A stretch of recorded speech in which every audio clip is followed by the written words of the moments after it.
नमस्कार दोस्तों। साल 2026 की शुरुआत के साथ एक ऐसी खबर सामने आई है जो उन लोगों के लिए किसी वरदान से कम नहीं है जो अपने ही घर में अपने हिस्से की जमीन के लिए संघर्ष कर रहे हैं। अगर आप भी अपने भाई, चाचा या ताऊ के साथ जमीन के बंटवारे को लेकर परेशान है तो आज की ये जानकारी आपके लिए बेहद महत्वपूर्ण है। हो सकता है ये जानकारी आपके जीवन की दिशा ही बदल दे। अक्सर हम देखते हैं कि जिस आंगन में खेल कर हम बड़े हुए हैं, जिस खेत में हमारा दादा परदादा ने मेहनत की और हमें पाल पोस कर उसी जमीन में अपने हिस्से की बात करने पर हमें प्रायः समझ लिया जाता है। अपने ही लोग गैरों जैसा व्यवहार करने लगते हैं। दुख की बात यह है कि ये सिर्फ आपकी कहानी नहीं, आज के समय में देश के हर दूसरे गांव और हर दूसरे परिवार में यही हाल है।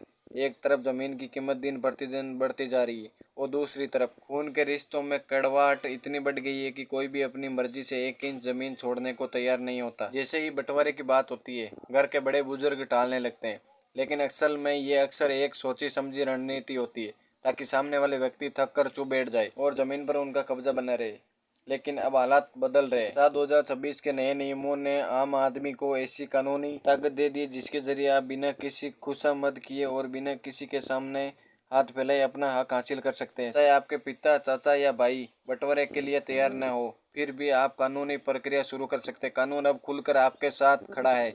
आज मैं आपको उसी कानून की हर जरूरी बात आसान भाषा में समझाने वाला हूँ ताकि आपको बार बार वकीलों के चक्कर न लगाना पड़े और ना ही किसी दलाल के झांसे में फंसना पड़े। बस आपसे एक ही निवेदन है कि जानकारी को अंत तक ध्यान से सुनिए, क्योंकि ये मामला सिर्फ आपका नहीं बल्कि अपने बच्चों और आने वाली पीढ़ी के भविष्य से जुड़ा हुआ है। इसके साथ ही हमें कमेंट में ज़रूर बताइए कि आप अपनी हमारी ये वीडियो कहाँ से देख रहे हैं और चैनल को सब्सक्राइब, वीडियो को लाइक ज़रूर कर लें ताकि आगे भी आपको ऐसी काम की जानकारी मिलती रहे। तो चलिए शुरू करते हैं। अब ज़रा समझिए कि असली समस्या शुरू कहाँ से होती है। जब तक परिवार संयुक्त रहता है और एक ही चूल्हा जलता है, तब तक सब कुछ सामान्य दिखाई देता है। भाई भाई में प्रेम दिखता है, चाचा भतीजे में अपनापन रहता है। लेकिन जैसे ही शादियाँ होती है, परिवार बढ़ता है और जिम्मेदारियाँ बढ़ती है, तब ज़मीन के बंटवारे की बात उठने लगती है। मान लीजिए आपके परिवार के पास 10 बीघा ज़मीन है और 4 हिस्सेदार है। नियम के हिसाब से हर किसी को 2.5-2.5 बीघा मिलना चाहिए, लेकिन व्यवहार में अक्सर ऐसा नहीं होता है। परिवार का जो ताकतवर या दबंग व्यक्ति होता है वह सड़क किनारे या उपजाऊ जमीन अपने पास रख लेता है और जो सीधा साधा होता है उसे पीछे की या कम उपजाऊ जमीन थमा दी जाती है। जब भी वह विरोध करता है तो उसे कह दिया जाता है कि अभी बंटवारा हुआ ही कहाँ है। इसी बहाने सालों निकल जाते हैं, धीरे धीरे आपका दावा कमजोर होता जाता है। लेकिन अब समय आ गया जागने का। अगर 2026 में भी आपने देरी की हो तो हो सकता है आगे चलकर कानूनी उलझने आपके खिलाफ खड़ी हो जाए। इसलिए सबसे पहले ये समझना जरूरी है कि अगर सामने वाला पक्ष तैयार नहीं है तो आप अकेले अपनी प्रक्रिया कैसे शुरू कर सकते हैं। तो दोस्तों, इस प्रक्रिया में सबसे पहले आपके पास पक्के कागज होने चाहिए। गाँवों में अक्सर लोग इंटरनेट से फर्द या जमानतबंदी की कॉपी निकलवा लेते हैं और उसी के भरोसे पंचायत या तहसील पहुंच जाते हैं, लेकिन ये बड़ी गलती है।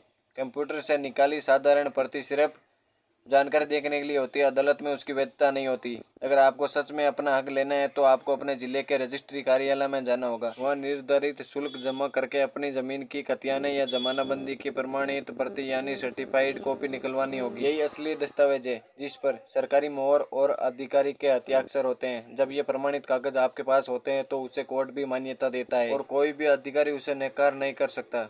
उसी दस्तावेज में साफ साफ दर्ज होता है कि जमीन किसके नाम है और कितने हिस्सेदार है। कई बार चाचा या ताऊ ये कह देते हैं कि जमीन तो पूरी तरह उनके नाम है, लेकिन जब आप सरकारी रिकॉर्ड निकलवाते हैं तो सच्चाई सामने आ जाती है कि जमीन अब भी दादा या परदादा के नाम दर्ज है और उसमें आपका बराबर का हक बनता है। अब इसके बाद अगला अहम कदम है जो खुद को कानूनी वारिसी साबित करना है। इसे कानूनी भाषा में वंशावली या कुर्सानामा कहा जाता है। सुनने में यह साधारण लगता है, लेकिन जमीन के मामलों में ये सबसे ताकतवर दस्तावेज होता है।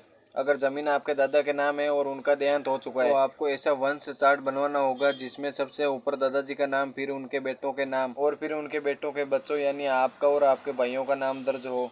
यह चार्ट घर पर सादे कागज पर बनाकर काम नहीं चलेगा।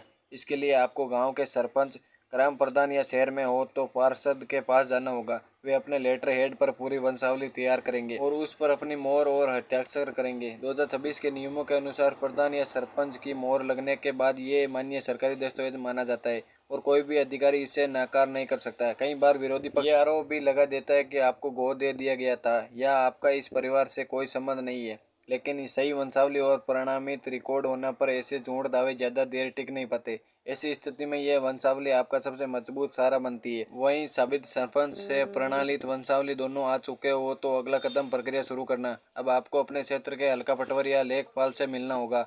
आपको शांत और स्पष्ट शब्दों में अपनी बात रखनी है कि यह जमीन आपके पूर्वजों की है और आप उसमें अपना हिस्सा अलग करवाना चाहते हैं, क्योंकि परिवार के लोग आपसी सहमति से बंटवारा नहीं कर रहे हैं। अगर पटवारी सहयोगी हुए तो परिवार को बुलाकर समझाने की कोशिश कर सकते हैं, लेकिन अक्सर विवाद होने पर वे मामला आगे बढ़ने से कतराते हैं। अगर आपके साथ भी ऐसा हो तो निराश मत होइए, यही से आपकी औपचारिक कानूनी प्रक्रिया शुरू होती है। अब आपको एक लिखित आवेदन तैयार करना होगा। अंचल अधिकारी, सीओ या तहसीलदार के नाम होगा। इसमें साफ साफ लिखे कि फला मौजा खाता नंबर और खसरा नंबर की जमीन संयुक्त है जिसमें आपका वैध हिस्सा बनता है, लेकिन दूसरे हिस्सेदार बंटवारा नहीं कर रहे हैं, इसलिए आप सरकारी प्रक्रिया से अलग खाता और अलग जमानाबंदी की मांग कर रहे हैं। इस आवेदन के साथ खतियाना वंशावली और अपना आधार कार्ड संकलन करके तहसील में जमा कर दे। आवेदन जमा होते ही एक केस दर्ज होगा और तहसीलदार कार्रवाई शुरू करेंगे। सबसे पहले दूसरे पक्ष को नोटिस भेजा जाएगा। सरकारी नोटिस पहुंचते ही अक्सर जो लोग अब तक दबाव बना रहे होते हैं वे गंभीर हो जाते हैं। उन्हें तहसील में आकर जवाब देना होगा। अगर वे नहीं आते तो फैसला आपके पक्ष में एक तरफ भी हो सकता है, और अगर आते हैं तो उन्हें साबित करना पड़ेगा कि बंटवारा क्यों नहीं होना चाहिए। कानून में बंटवारा रोकने का ठोस कोई कारण न हो तो प्रक्रिया आगे बढ़ते ही है। इसके बाद जमीन की मापी का आदेश दिया जाता है। सरकारी कर्मचारी गांव आकर पैमाइश करेगा और एक नक्शा तैयार करेगा। 2026 के नियमों के अनुसार कोशिश की जाती है कि सभी को बराबर मूल्य की जमीन मिले। कोई सिर्फ सड़क वाली जमीन ले और दूसरे को बेकार हिस्सा मिले, ऐसा नहीं होना चाहिए। अब एक बहुत जरूरी बात समझिए, बंटवारा हमेशा पीढ़ी पर पीढ़ी ऊपर से नीचे होता है। अगर जमीन अभी भी दादा के नाम है और पिता और चाचा के बीच बंटवारा नहीं हुआ है तो आप सीधे भाइयों से हिस्सा नहीं मांग सकते। पहले पिता और चाचा के हिस्से तय होंगे, फिर आपके हिस्से की प्रक्रिया होगी। कई लोग इस बात को समझे बिना सीधे कोर्ट पहुंच जाते हैं और केस खारिज हो जाता है। तो दोस्तों, अगर आपको ये जानकारी उपयोगी लगी हो तो इसे दूसरों के साथ जरूर साझा करें, और अगर जमीन जायदाद से जुड़ा कोई सवाल है तो कमेंट में जरूर बताएं। चैनल को सब्सक्राइब करना न भूलें, क्योंकि हम इस चैनल पर ऐसे ही वीडियो लाते रहते हैं। धन्यवाद।